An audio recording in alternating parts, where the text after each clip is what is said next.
at us. We are as different. But you look so. As far as the odd couple. We are the odd couple. Welcome to the first episode of Woke Up West Virginia. I'm your host, Dottie. Because it is the first episode, I've not quite got all the bits and bobs and what you knows and intros and outros organized just yet, so it's a little rough. But I want to thank the guys from MADfest, Kyle and Sean, who we'll be talking to in just a moment. I'm not very much in this episode. I will be more in other episodes. But I just stood behind the camera and let them talk, and it was a great time.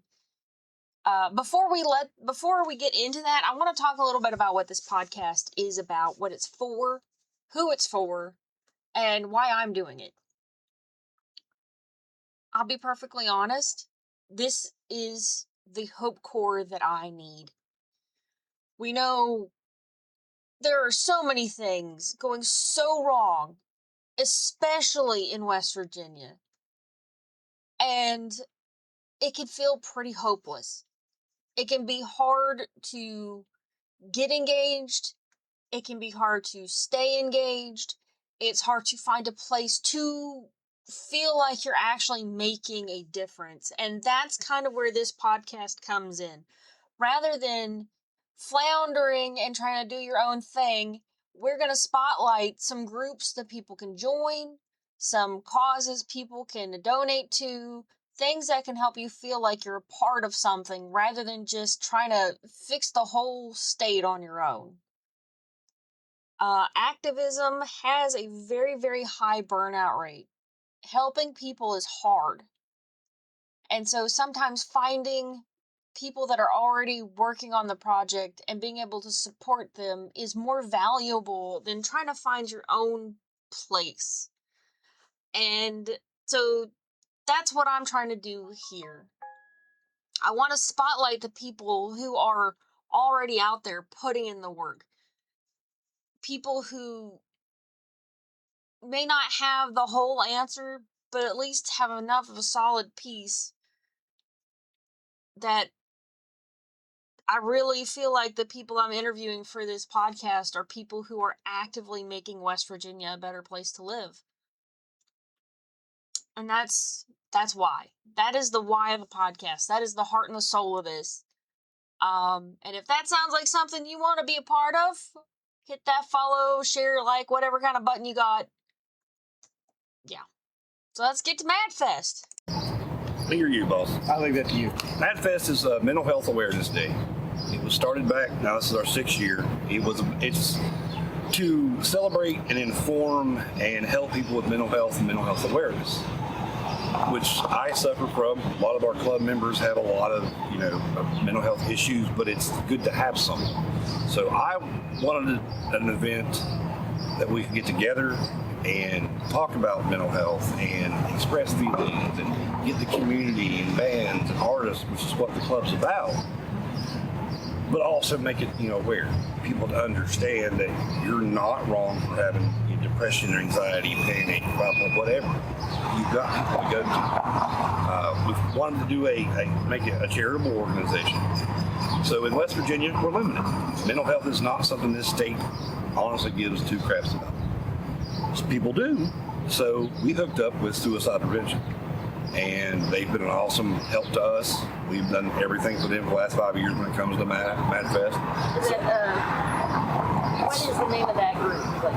I always say it wrong, so go ahead. The AFSP, the American Foundation Suicide Prevention. And this is the West Virginia chapter of it. All right. It's a national and international type of thing, but they have one here in Charleston. And their people are awesome. They've helped us. They've taught classes for me in other places. And, they're a good group. And it's funny, we start to talk about this, I feel like you lost an octave of volume. It's funny, I'm sitting here bold talking about things, but we go to talk about it. Well, let me give you a little backstory of why it was started. I ain't ashamed of it because I've had good friends and good family to help me through this. 2018, I held a 9mm in my mouth and said, I'm going to make a phone call. If they answer the phone call, I'm good. If they don't, I know what I'm going to do. Not proud of it, I'm proud that I got past it. I'm proud that I can now have a voice in helping someone else. Whether it's a club member, whether it's somebody on the street, Joe Schmo, I don't care. Our club's open to people to talk. And I woke up that the next morning after I did that, and my friend and my spiritual advisor, Reverend Ransberry, he answered that phone call for me and talked to me for 2 hours. That night I went to sleep and woke up the next morning, and the only thing I knew is I wanted to do a festival, and I wanted to call it MADfest. Our club is MAD, Mountain Artist Democracy. But it also works out to Mental Health Awareness Day. And then we just put it together. And COVID screwed up the first year. That was a big bad all of us. But we ended up doing some little side things that made us get through it. And then 21, we come out full force. Now we're 6 years. This is our first year downtown, which we're super stoked about. I'm nervous. This guy got downtown because I knew how to deal with our previous location. They were cool. They were cool people to work with. They didn't offer a lot of the amenities that we need that we're getting here, but they were cool to work. And we just kind of outgrew what we want. So this year, we're here at Slack Plaza. So, like I said, I'm excited and nervous, but I always get nervous. So. But that's where it came about and what it is. Tell me how you got involved. Well, so MADfest, he's asking for 3 years ago now? Yeah. He's asking for speakers. I'm an educator. I've been with PTSD for years. I volunteered. Damn. Every time, brother. I'm trying my best here myself. So I spoke at one of the MADfest events, and it was, how do I say it? Therapeutic. Enlightening, therapeutic. I realized that I could share it, no matter what. It was eye-opening. And so I met everybody at the club, and I've known Sean for 20 years. 20 years. 20, yeah, at least. Between fire service and EMS. Yeah. I met the other members of the club. I ended up, we did a booth the next year. My wife does fiber art. I'm a blacksmith. Which was really cool to have a blacksmith actually on At the club. At the event. At the event. And the next year we joined. And so next thing you know, I'm a captain. He helped. I started. Messed up and made yourself important. So I promised my wife when we joined, I wouldn't take any kind of officership. We're just going to be members and support and hang out and be a part of this and go to events and enjoy the company. And I'm a captain. Well-deserved position. Thank you. In any case. So, yeah, I believe in it. For sure. A little history about the club. We started 10 years ago. We were part of another club, which I have nothing but respect for them, but it didn't work out. So we wanted to do our own thing based on Appalachia style art and music. In Appalachia, you gotta support bluegrass. You gotta support country. You gotta support blacksmiths. You gotta support, folk artists, whether it's painting, sculpting, or folk musicians, as well as punk, rock, metal, and R&B, hip hop, everything. So we started the club being, we wanted something for anybody and everybody. Whether you wore our patches, which I want to make sure this is clear, we're not a motorcycle club, we're not an MC. Some of us some have leathers. I have my green, I have a leather. Some guys have them on work shirts. I had a guy put them on a moo-moo as a joke, but it was epic. He grabbed his grandmother's moo-moo and put his patches on it, and I was like, that's awesome. But this just shows our unity, and it's nothing. But this club was started, and like I said, it's 10 years now, and we've done good things. We help with flood reliefs. We've helped the homeless. We've helped women's shelters. We've helped the food bank. every year we do a toy drive for NECO. Oh, toy drive's been great. I couldn't tell you that the thousands of toys that my membership alone have either got donated or donated themselves. The businesses that have stepped up and helped us with these things is awesome. The other part of the history is, like Kyle said, is I've got 27 years as a volunteer firefighter, and quite a few of those, either he was teaching classes that we were taking or we were running calls together. So some of his PTSD I share. So, and I know where he's been. And so that's one reason that when he came into the club, I was like, yes, because someone that actually helps understand that knows me, and knows the other people. Because in the first responder field, we meet everybody. So there is no, I don't think there's a stranger to us. I think that's embedded in first responders. No matter what you do, is embedded. You don't meet a stranger. You're there to help. And just with MADfest and the other things we do, it's a cool thing. I mean, it's not for everybody. We got rules. We got things to do, things you can't do. But at the same time, we're pretty open and laid back. Yeah. We don't care about your religion. Your we race. don't care about your race. We don't care about your sexual preference. We don't care. You're a human, and you have a personality, and you can be part of the club, and we'll all come together. This club now is probably one of the most diverse that I've seen it in 10 years. Like Kyle said, we don't allow politics, religion, sexual orientation to come in because we want humans. I have a joke, and it's an unwritten jokey rule that I don't care what you are or who you are, don't be a douchebag. That's it. And that's the main rule. That's it. Because that's all we ask. Treat club members like family without treating them like family. Yeah, I mean, you're going to get mad, you're going to have arguments, you're going to have disagreements. But at the end of the day, if you're here that day, you will see. We've got crews in Virginia. We don't call them chapters because we're not an MC. We call them crews because you have stage crews, you have show crews, all that. So that's what we've based everything around with arts and entertainment. So we have a crew in Virginia. We have a crew in Clay County. Now we have a crew in Pennsylvania. And you're going to see these people that you're like, what? You got a pink hair over here, then you got a guy wearing a cowboy hat over here, whatever. And it just works like a dysfunctional, well-oiled machine. But it does good. So, you're both from the first responder field. Can you talk a little bit about, I think that it is a fairly open secret in West Virginia that we don't treat our first responders the best way. Maybe not always the way we should. True. Yeah. Especially when it comes to mental well-being. When I had my problem, I went to my director. Hey, I am not coping well with this. I need some help. He said, well, call somebody. That was a statement.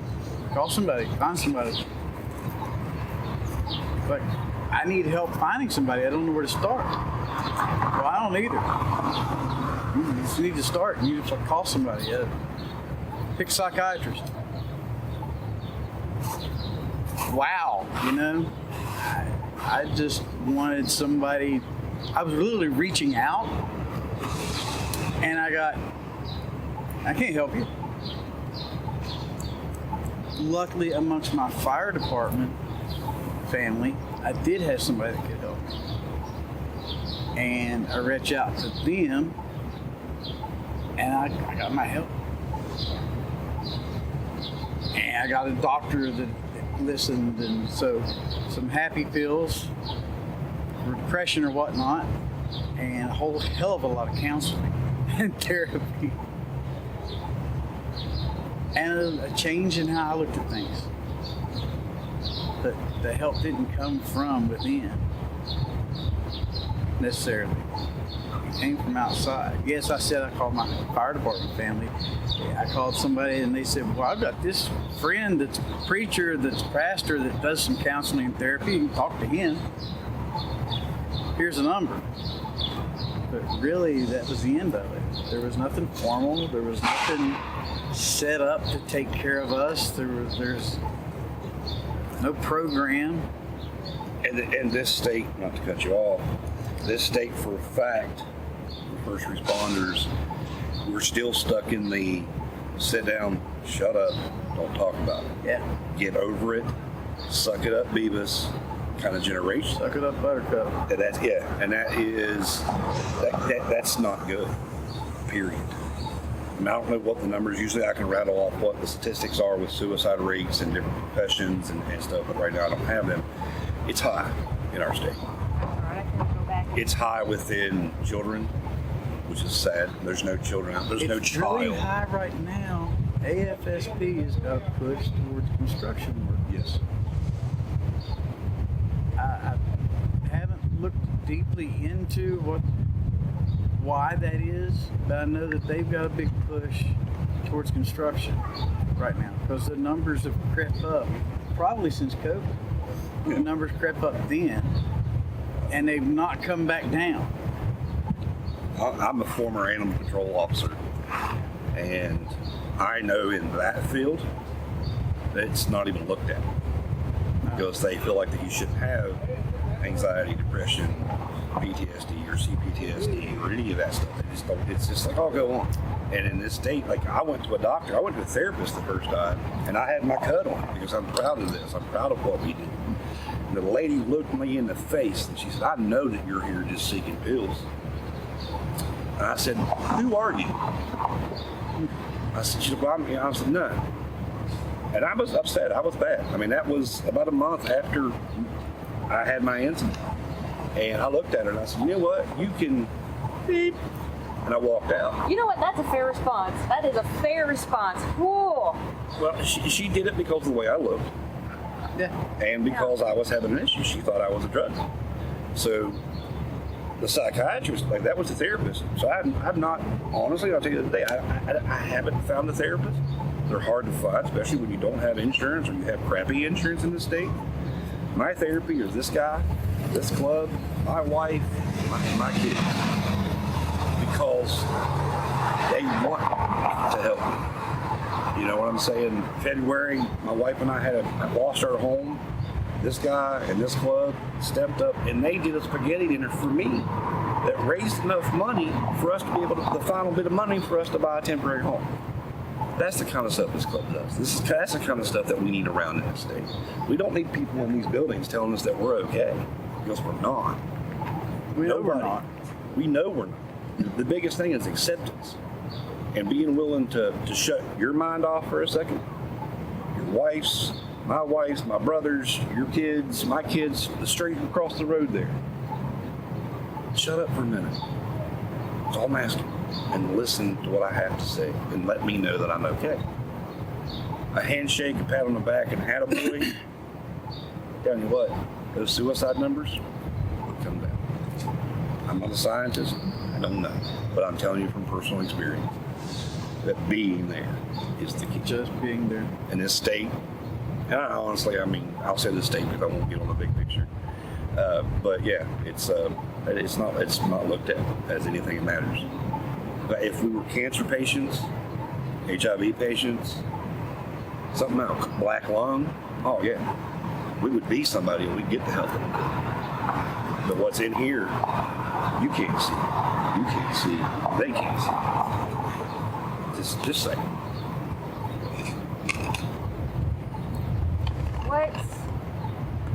What would be your dream legislation? If you were talking directly to one of your representatives right now, because I do plan on eventually having like politicians and people on here. If you were speaking directly to somebody who had any sort of power in the way things are run, what would you want them to change?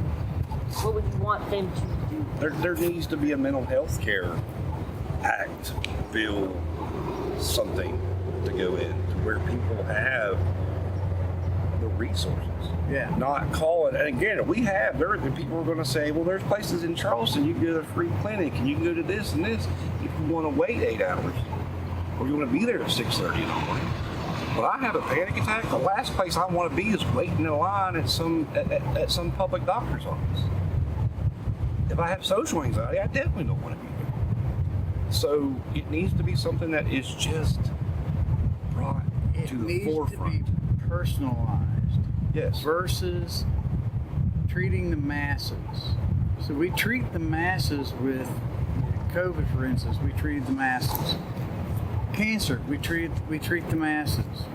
But they personalized that down for cancer treatment. But we had the masses that need it. We had the masses that need mental health, but they're not personalizing it down and making it as available as other medical problems and treatment are. And There's so well, I mean, So the something stigma's there. That's why I was getting ready to go at. That the stigma is huge. So I had to write a paper on the stigma of mental health and why is it so bad. You know, women in the 1800s were put in asylums because they like to read. I mean, come on. And we're past that, thank God, but we're still behind. So behind. It's like, oh, he's crazy. Stay away from him, or he's always off his rocker. He's bipolar. If you get labeled bipolar,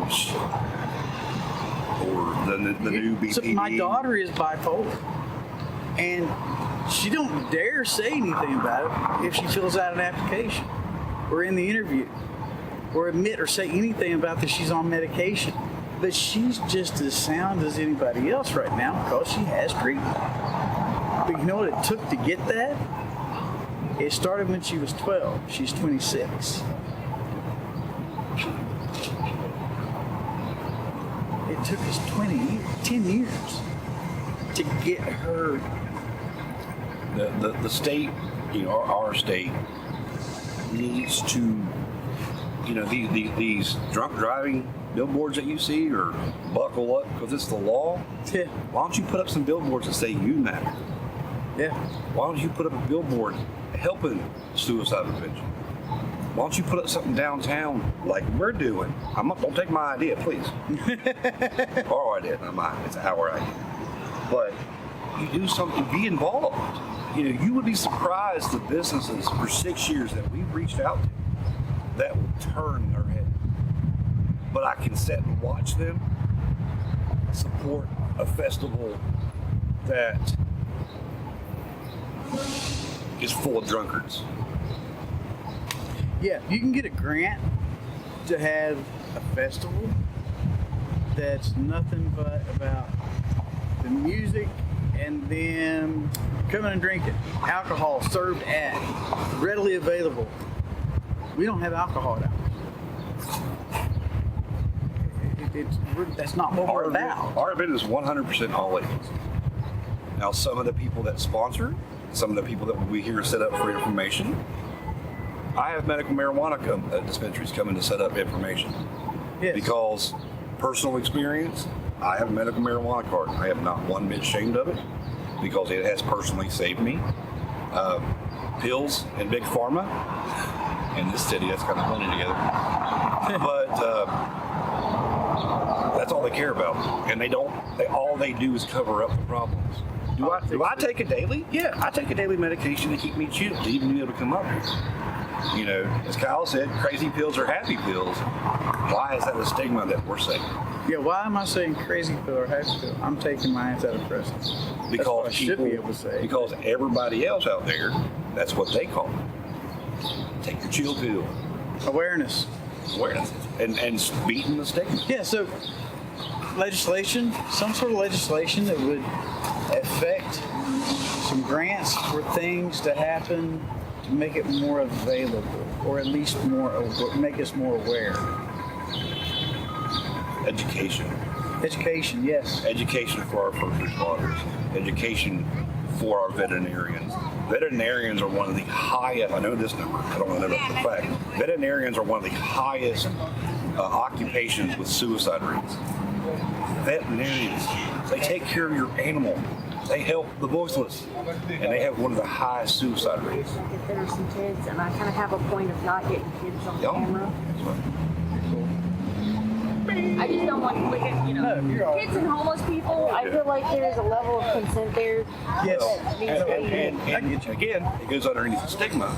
Oh, the homeless are crap, and the kids are out here raising hell. Like we were just. They're really not. If They want come that. through, we'll feed them. I guarantee it. You know, if you come in here and you're once again, You need to sit down and cool off at a cooling station. you're going to get a bottle of water. You need a bottle of water. You know. You're gonna get to cool off. You grab a guitar off stage, it's not going to be a good day. Yeah. Be within reason like But- everybody else, and Yeah. we'll get along just fine. Like right there, you know, come on in. That's that day, and that's why we don't charge an entrance. I don't think that I ever personally want to charge an entrance. Nope. I want it to be all ages, because if you're going to pay your entrance fee, go donate in that bucket when the suicide prevention lady sat right beside us. Yes. Because your $5, $10, $15, $20 may help save that kid that was riding a skateboard down the street one day when he has a breakdown. This year's event, you're still recording, right? I didn't know if you were or not. Yeah, we're still in record.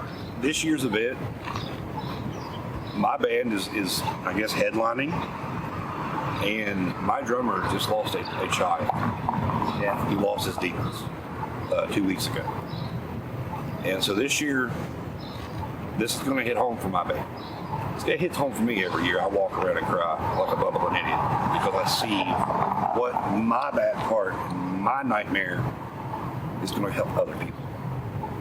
Whether it's Kyle that's helped, guess what? I've already done my job. You know, but if we can keep that love and spread that on to the next person and the next generation, my daughter, who's 7, is all about this. Yeah, she is. All right. She also, every year on toy drives, she gathers toys of her own and gives them to the kids. So that's what we want. His son is a member of this club, and you know, it works epic. You know, we have it's a family ordeal in more ways than one, but it's all about this event is all about the message. It's all about stopping that stigma. Can you tell me, because I know that this club is way more than just this event, but also can you tell me a little bit more about your work with the suicide prevention? Oh, great. Yeah. So last year, what was the award? I can't remember what the award was. They gave him an award specific because of all the work he's done with them. And you did the suicide prevention walk. Yeah. So they do a walk. They do what they call the out of the dark walk, Out of the dark. and they do them all over the state, and every state does one or whatever. They usually do one in fall. This one's in Morgantown this year. Well, they have different ones. Oh, they have- Yeah, they have. Like, each city okay. will have one. Each bigger city, like Huntington has one, Morgantown, Charleston, and I think they do. Don't quote me. They do theirs usually in October. Yep. And you know, and I've got to go up and represent Mountain Artist Democracy because of what we've done for them.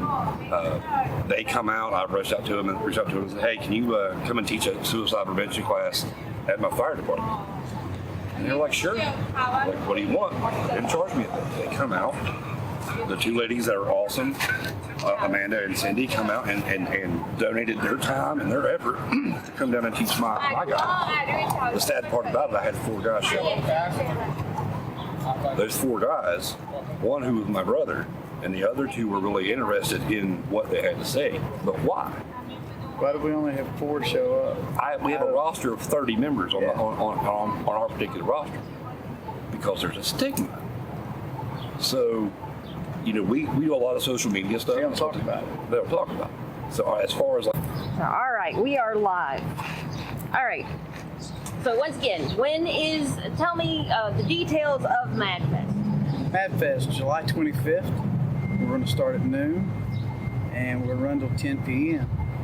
We've got live music, a lot of local bands. We've got local artists that do everything from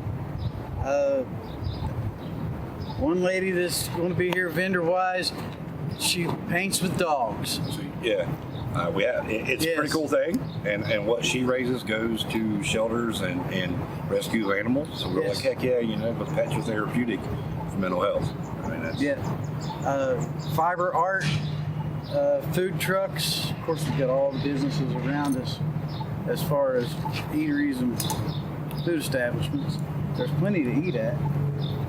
broad spectrum of music, anywhere from punk to hip hop that was my to next. rock, metal. We got several genres of music. There's 8 bands. represented. Not all of them are heavy metal. So I think we're the closest. Me, us, and Relative are the closest. Well, we got heavy hitters. Heavy hitters. R&B. Yeah, R&B, funk, Elk River Road, country hip hop, Relative Obscurity, which is hard rock metal, Pinky's Brains, which is a punk band, Duck City Music out of Charleston, they're a rap R&B group, Rufus and the Rex, they're kind of an indie band, and then Cold Dead Hands is finishing the night, and we're kind of a West Virginia swamp rock, swamp metal band.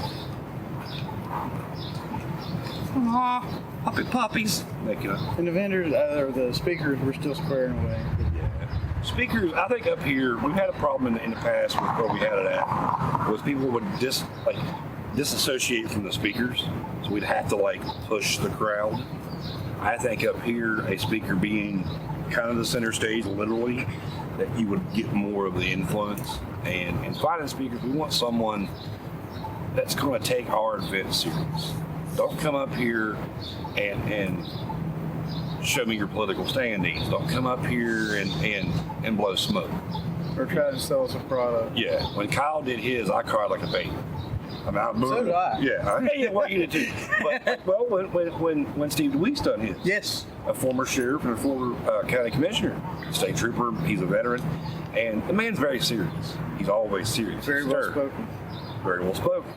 But he come up and he showed emotion. He showed that he wanted to be there. At that time period, he was running for county commissioner. Yeah. It was the middle of election year, and he took the time, and not once, the whole day that he hung out, did he bring up what he was doing, because he was there. He didn't push his political agenda. He was there for mental health awareness. And walked up, and the funniest thing ever is I watched a buddy of mine that knew him walk up to a medical marijuana tent. And there was this guy who was sheriff, retired state trooper, talking to the guys at the medical marijuana tent. That's where you break that gap.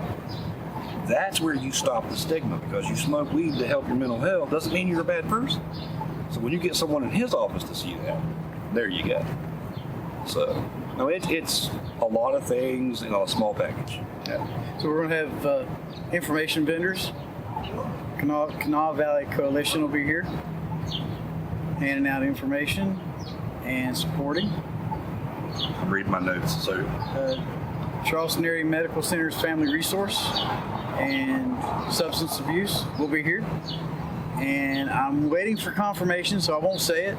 I've got another group so I'm waiting for confirmation from them. But I expect them to be here too. we do raffles. This year's the first year, and we're not doing it. We're not technically. This year's the first year that we've even charged our vendors. But that's because the city has the way that the city does it, and we're okay. So we adapted to that, and our vendors have been like, cool. Yeah. Cool. There's a fee to close the street down. So the vendor fee is literally nothing but to close the street down. Everything else that comes in is going straight back to the businesses, or to whatever the vendors make. That's what they make. And we don't want no part of it. If they want to make a donation to the cause under their business, more than welcome. Do a photo op, do pictures, promote your business for what you're doing, because you're doing a good thing. If they want to give us stuff to raffle off, because all that money is going strictly, and the end of the day, and this is what I like about what we do, is there is photographic evidence of us handing over all the donations to the representative of suicide. Even leftover sponsorship money. Yeah. We'll go to it. It goes to it. AFSP. And hand it over to them, because we don't do this for the money. Good Lord, we don't do this for the money. No, we don't do it for money, that's for sure. I've been a local musician for 20 years. Definitely ain't no money in that. Oh, there's my confirmation. Cabin Creek Clinic. I just got it. And we've still got, we're a little over a month away, but we still got stuff out there that may change, and bigger things may happen. Lord willing, and the creek don't rise, that all of our bands stay on and stay healthy. Hopefully, we have a great day. We have a good day weather-wise. That's what we always have. We had last year, it rained on us for a couple minutes, but our biggest deal during that time is the heat. Yeah. And we're going to do some cooling stations and try and fight the heat. That's another thing with here. They got the little spray park stuff Yeah, well, to help us beat the heat. So we're going to do that, and then we have the club itself. We have a security and safety team that are made up of people that are either law enforcement, EMS, fire, corrections officers. They're all trained first aid, CPR. We have, when this, stuff happens, we have the capabilities to protect our people and anybody that comes in, safety wise. If someone comes and falls on a rock, we can bandage you up. We've got the guys that do that. That's what they do or have done. Because we plan on continuing. We're going to see how this goes here this year. And if it goes well, we'll be back. If it goes off the rails, we'll try to find somewhere else. We'll find another location. I have a saying within the club that it's 5 or 500. It don't matter. We can do this with 5 and bust our butts to no end, or we can do it with 500 and bust our butts to no end. What the club does in our overall message of family, arts, and community, I'm going to do it. Whether it's here in downtown Charleston, downtown Huntington, middle of BFE, and out Red House Hill in Putnam County, I don't care. We're going to do this.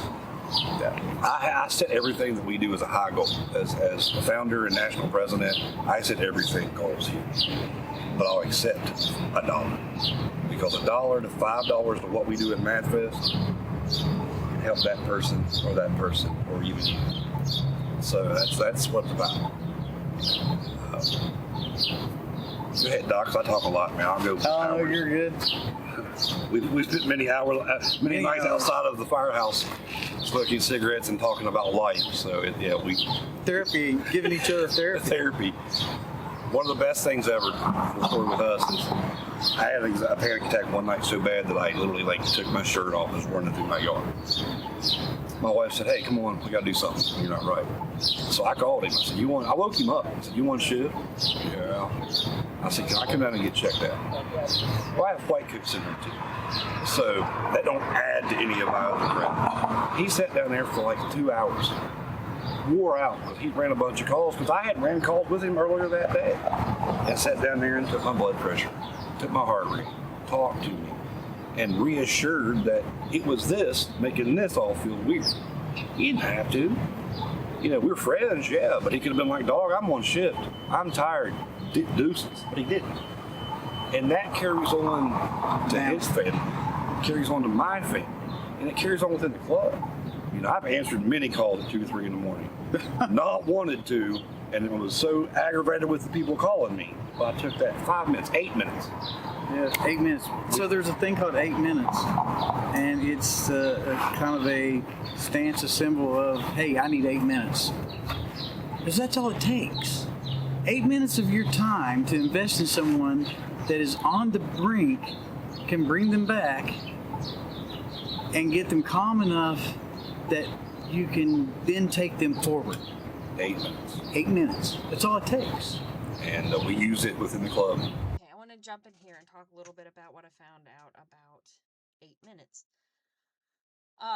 If you go to the website of the nonprofit that they're helping support, the AFSP, which is the American Foundation for Suicide Prevention, it's afsp.org. And they have an article, "Do You Have 8 Minutes?" And essentially, it's very much about building the network that you need. It's about, and "Do You Have 8 Minutes?" is essentially code for "I'm struggling right now, and I really need to talk." And they talk a little bit about that in this. One of the things the article brings up is about building groups, because sometimes you don't have, it may not feel like you have the 8 minutes. Or if somebody's just like, "Hey, can I talk to you?" or they're vague about what they need, it can be difficult to realize how deep in it they are. So I definitely suggest reading that, and I will say that this particular episode is a little close to my heart. I have had to call the hotline. I have an attempt under my belt. And So a lot of times you expect to just be healed up and everything be better at some point, and that's not really how it works. It becomes something that you deal with, but rather than ignoring it and letting it deal with you, you face it head on and build the networks and the friendships and check on your friends, man. That's all I got to say. Let's get back to the episode. Whoo! Yes. Some have used it unnecessarily, but the ones of us that understand it and appreciate it, and that's the majority of the people, is we'll put out, I need 8 minutes. That's all you got to say. Or just And 8 somebody will minutes. give them a call. Yeah. I mean, that's a call, text, whatever you Maybe need. not me because I'm at work. Maybe not me because I'm doing something with family. But somebody. And it's whether it's the newest member Yep. Don't matter. or me. Prospects get the same treatment. Yeah. If they need it, you know, Even though they're just they haven't earned it, but they get it. they get it. So I will also gladly share our mission statement with you and any information about the club on the whole. There's nothing out there that I'm ashamed of, and I will put it at the Capitol on the flag. You know, I don't care. So if you would like to have it for your records, or whatever, Any information? I'll send it all to you. Yeah, we're on Facebook. Yeah, on Facebook. There is a Mountain TikTok. Artist Democracy. There's a TikTok which 7 String is working on. Yeah, well, there's going to be 2. Mountaineer Artist. Mountain Artist. Mountain Artist. Mountain Just Mountain Artist. State. Yeah, Democracy. Democracy. Mountain Artist Democracy. Yeah, you put in MADfest, it comes up. You put in my name, it's you know, it's been a pain in the ass. But every day that I do stuff like this and do stuff with my club brothers and sisters and you know that we're giving back. We're small grassroots as grassroots can get. Yep.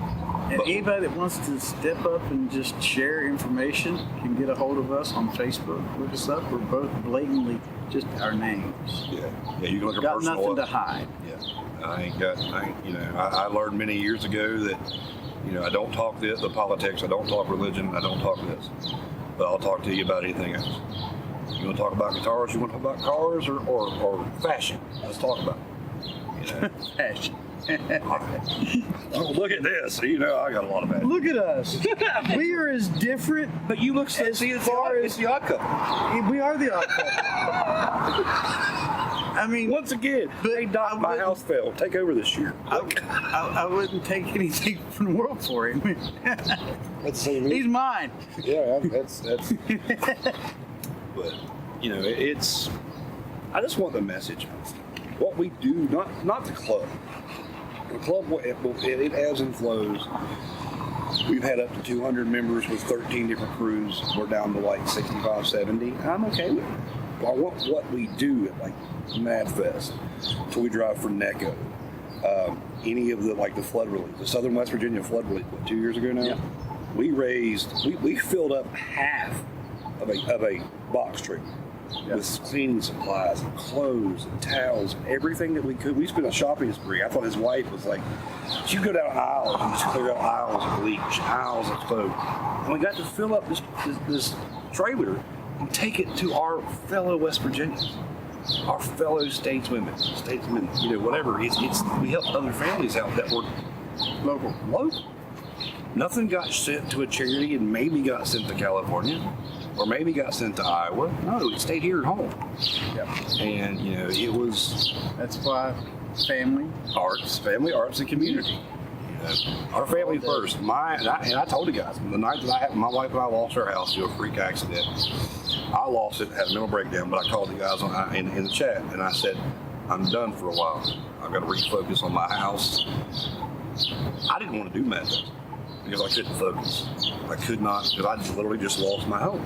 We had all of our stuff, just no place to put it. And these guys stepped up. Kyle stepped up. My vice president stepped up.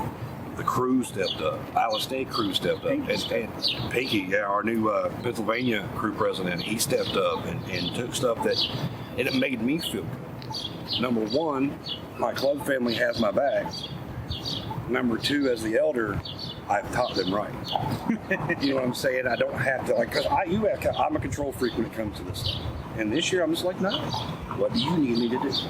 I mean, questions will ask. It's been so crazy. It's been I'm like, Sean, what do I do? I don't know. What do you want? Exactly. I'm like, no, dude, that's not the answer I wanted. Well, What do I do with this? This is my first time inside the Slack Plaza. I'm a visual guy, so I'll go home tonight and like have everything laid out in my head. We've been talking about doing this for like weeks, and it just happened was this interview. So I could come up here now and go, all right, we're cool. I knew that we were cool anyways. This is the peace of mind. We've done it at Riding Hour for the last 5 years. Riding Hour was a beautiful sight to do. We've been to Riding Hour Lake in Nitro. Had the lake out there. Oh, it was great. 1 year there was confusion. We had it on the soccer field. The city kind of screwed us over, but they made up for it. They got the city of Charleston's big stage, brought it down for us. It worked out. Other than that, it was awesome. But we're starting to run out of space down there. And the backing was gone. I'll complain. I don't care. Last year, our bathrooms were running over within the first 45 minutes of being there, and nobody would come and take care of it. They wouldn't pick the trash up, and they quit. Like, they even stole our signs. Like, I don't know if the city did, but somebody in the city took our promotion signs. Whether it was hood rats on the street, or someone that didn't like us, or what, but they were gone. So we were like, you know what, we need to move. It's time that we've outgrown this. No offense, the city of Nitro was awesome for 5 years. It's time for us to take the next step. And this is where we're at. With the big goal over there, and a big goal to save one life. Yeah, that's After awesome. we're done, No matter what. if the 25th of July, if there is out there in the world, if someone says, that festival kept me from jumping, that festival kept me from pulling that trigger, then I got we did our information job. from somebody at that festival that I could call and feel like they care. But that's what it's about. It's one person. That is the ultimate goal, yeah. The January to July work, blood, sweat, and tears, one person. Because everybody matters. No matter what you are or who you are. You know what? That's about the best place I can think we could end this. If you want to give us that name one more time and where we can find you? It's a Mountain Artist Democracy Entertainment Club on Facebook. There will be a better active TikTok. I think it's still there now.